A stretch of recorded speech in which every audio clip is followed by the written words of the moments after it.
Magandang umaga. Ngayon po ay araw ng Biyernes, April 5, 2024. Narito po muli ang update sa lagay ng panahon.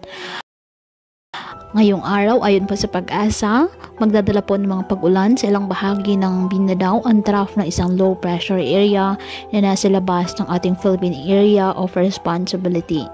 Sa ngayon, hindi naman inaasahan na magiging bagyo ang nasabing LPA.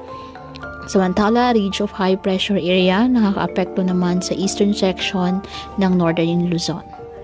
Ngayong araw, dahil po sa nasabing low pressure area, ang trough nito ay magdadala po ng maulap na halangitan na may kalat-kalat na pag-ulan at thunderstorms sa Davao Region at sa Exargent. Sa nalalabing bahagi ng ating bansa, kasama na ang Metro Manila, apektado po ng easterlies at ng mga localized thunderstorms.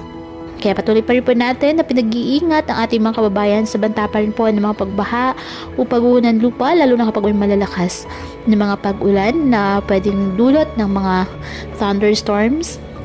At ugaliin po na magdala palagi ng payong o kahit anumang pananggas sa ulan o di kayo naman po ay sa init ng araw kapag lalabas ng ating mga tahanan.